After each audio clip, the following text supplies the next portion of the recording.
संगे जादव रंगदार बनतो घरे घरे हथियार रखतो माफिया खूना खाद बनतो।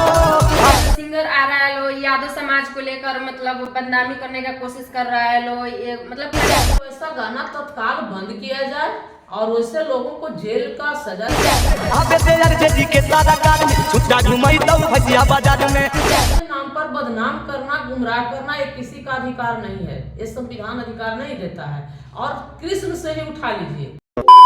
नमस्कार, आप देख रहे हैं लाइव लॉग न्यूज। मैं हूं आपके साथ शीला यादव। इस वक्त मैं पटना में मौजूद हूं। मेरे साथ जुड़ चुकी हैं मीरा यादव जी।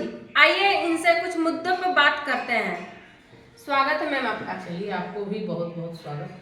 मैम, आजकल देखने को मिल रहा है मतलब भोजपुरी में कितना गंदगी फैल चुका है। ये अमित आशिक कोई सिंगर है मामूली सा, वो कैसे यादव समाज को लेकर गलत गलत गाना गा रहा है, तो इस पे आपका क्या राय बनती है? थोड़ा मेरे दर्शकों को आप अपना राय सुनाइएगा। इस पर तो मेरा राय यही है कि अश्लील गाना किसी को गाने का अलाव मेरा संविधान अलाव नहीं करता है। जी जी। तो ऐसे में ऐसे गायक को जेल में बंद होना चाहिए और ये गाना तत्काल बंद होना चाहिए। जी, जैसे कि गया है आरजेडी सरकार बनता तो यादव रंगदार बनता, घर घर हथियार रख दोगे, तो इस पे आपका क्या राय बनती है?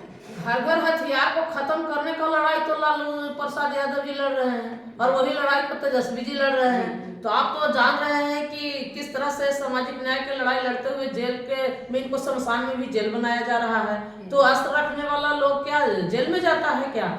वो तो लोगों को हत्या करता है, वो रंगदार टहलता है। तो रंगदार यहाँ जो शोषक लोग हैं वही रंगदार है, शोषित रंगदार कभी हो ही नहीं सकता है। तो शोषित का लड़ाई तो शोषित लड़ रहा है। तो तेजस्वी प्रसाद यादव तो भाई गरीबों की लड़ाई लड़ रहे हैं, उसका हक और अधिकार की लड़ाई लड़ रहे हैं।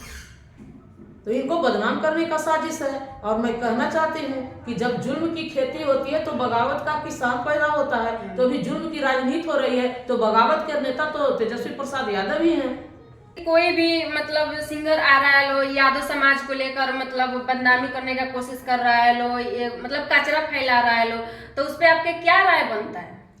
हम तो कह रहे हैं कि मेरा राय यही है कि वैसा गाना तत्काल बंद किया जाए और वैसे लोगों को जेल का सजा दिया जाए। और आप इतिहास उठा लीजिए यादवों के बारे में। जब मैं आप हमसे पूछ रहे थे, हम तो जातिवादी हैं नहीं, हम संविधानवादी हैं। तो जात के नाम पर बदनाम करना, गुमराह करना ये किसी का अधिकार नहीं है, ये संविधान अधिकार नहीं देता है। और कृष्ण से ही उठा लीजिए, रियल कृष्ण को प्रदर्शित नहीं किया गया है।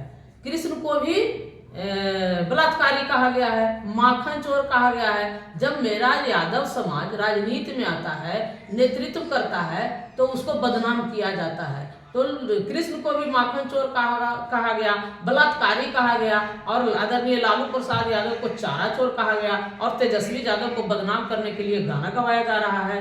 तो इस गाना पर तत्काल यदि संविधान से देश चल रहा होता तो आज वो सिंगर जेल में रहता, तत्काल ये गाना बंद हो जाता। लेकिन अभी जो देश है वो समझिए कि असंवैधानिक स्थिति, यहाँ संकट है, मैंने समझिए कि इमरजेंसी, अघोषित इमरजेंसी में देश है। यहाँ जो स्थिति है संविधान के तहत एक भी काम नहीं हो रहा है।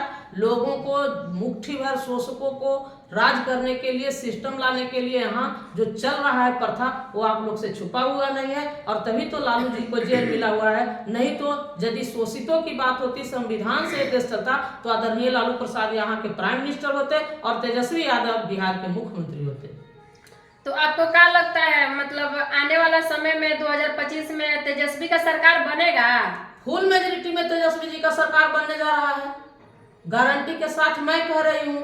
क्योंकि अभी जो बिहार की हालात है, बिहार में सबसे ज्यादा शोषण महिलाओं को हो रहा है और सबसे ज्यादा शोषित कोई है तो उसका नाम महिला है।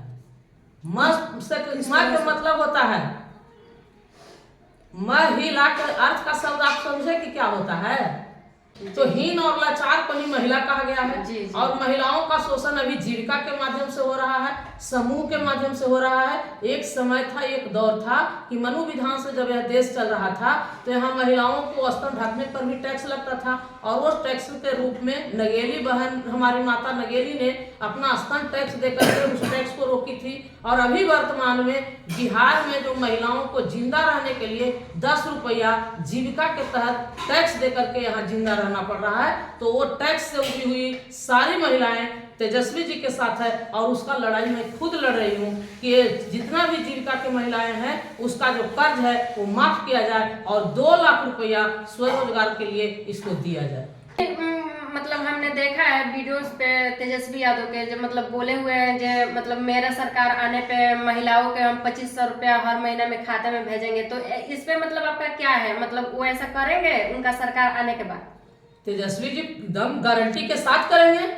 2019-20 का जो आप मैनिफेस्टो है गूगल पर आप देख लीजिए, उस मैनिफेस्टो में जो जीविका के बारे में उन्होंने डाला है उसके लिए 6 बार हमारे साथ बैठकें हुई थी और उन्होंने मैनिफेस्टो में डाला था कि जीविका की जितनी महिलाएं हैं वो सदस्य उसको 2 लाख रुपया रोजगार के लिए देंगे और जो सीएम के पद पर है उसको 4000 मानदेय करेंगे।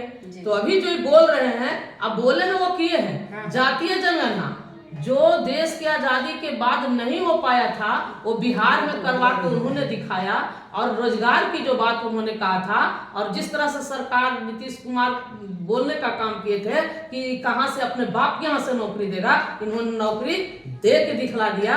अब आप बताइए कि उनके बात में दम है कि नहीं? जो कहते हैं वो करते हैं, इतना उनका बात में ताकत है और दम है क्योंकि उनके पिताजी ही वो काम किए जो किसी ने नहीं किया। मंडल कमीशन लागू करवाना आसान था क्या?